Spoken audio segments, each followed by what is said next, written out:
are. We have made it to today's audition location, the Walt Disney Hall. Good morning. So today is another audition day and I'm actually already in LA. I didn't film anything this morning because I was just kind of like waking up, getting coffee, emails, and getting ready. And now I am at the Walt Disney Concert Hall. I am heading into a contemporary ballet audition. It's a little different than normal auditions because it is a theater audition. It has more of a storyline, it's more technical, and it's more based on your dance and storytelling instead of a look or something. So it should be really exciting. I need to stretch because I haven't honestly been to an audition that asked me to do turns and legs and stuff in quite a while. And yes, I do take class and I stretch all the time, but it's one of those things like, it's riding the bike, you just do it and you know you can do it, but I'm getting older and I don't want to hurt my body and I want to be doing this as long as possible.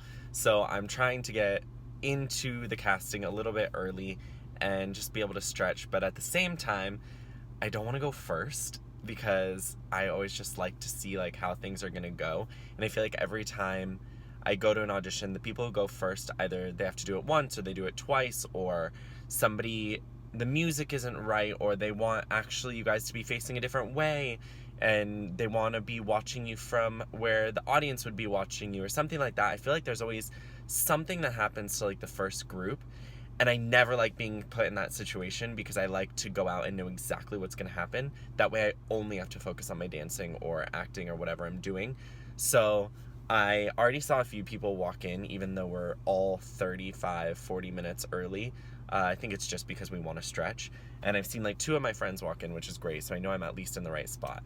But I kind of like don't want to walk in right away, but I need to stretch. So I just changed, I put a new t-shirt on, I put my sweats on, even though yes, it's like 85 degrees outside.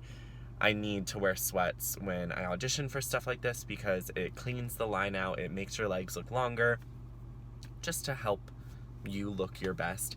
And plus when I'm on stage, it's always freezing, so I always try to wear sweats unless they ask me to take them off.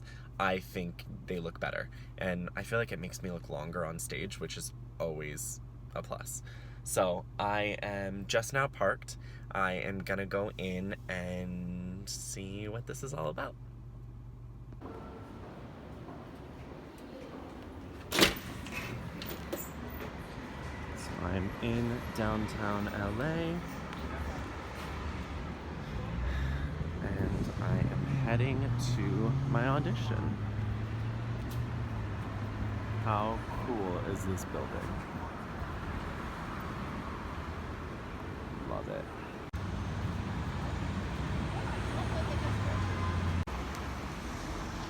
So I'm in downtown heading to the audition and I'm at the Walt Disney Concert Hall and I'm heading here to get on stage and do a ballet contemporary audition for the opera.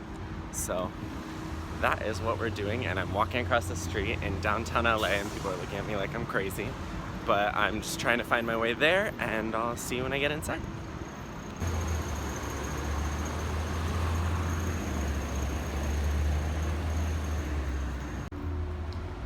Where I have to go.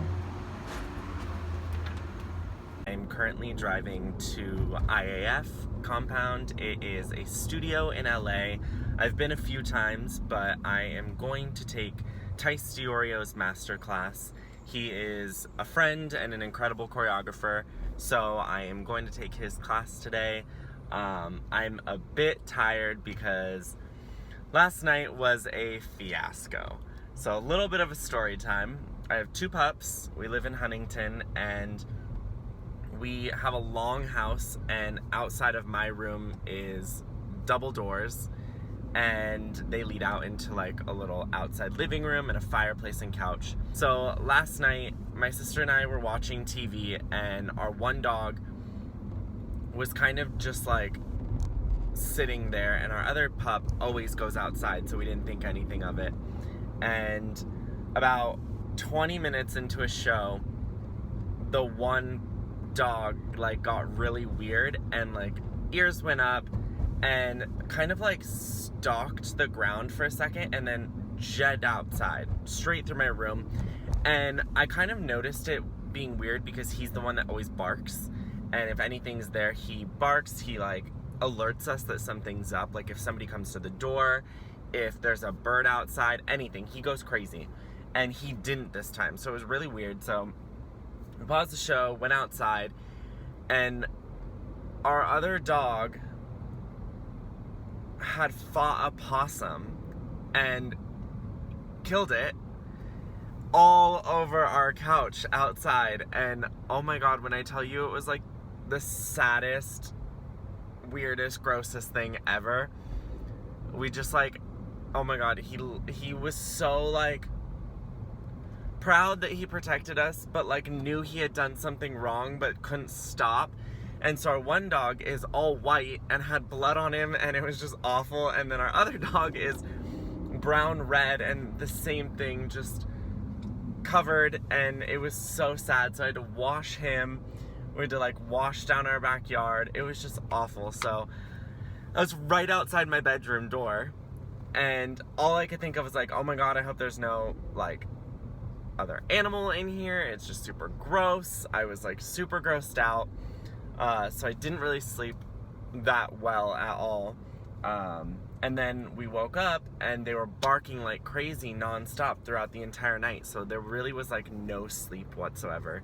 I'm currently about 8 miles from the studio, but an hour and 12 minutes away, which is ridiculous. I'm not really planning on like doing an LA day, so I thought I would just record coming to class and say hi and show you guys me taking class.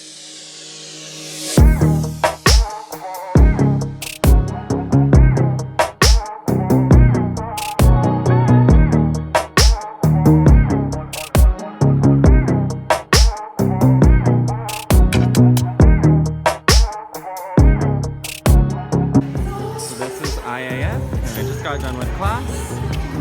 This is what it looks like, everybody, to take a dance class. There's Tice, there's Sweaty Me, dead but happy.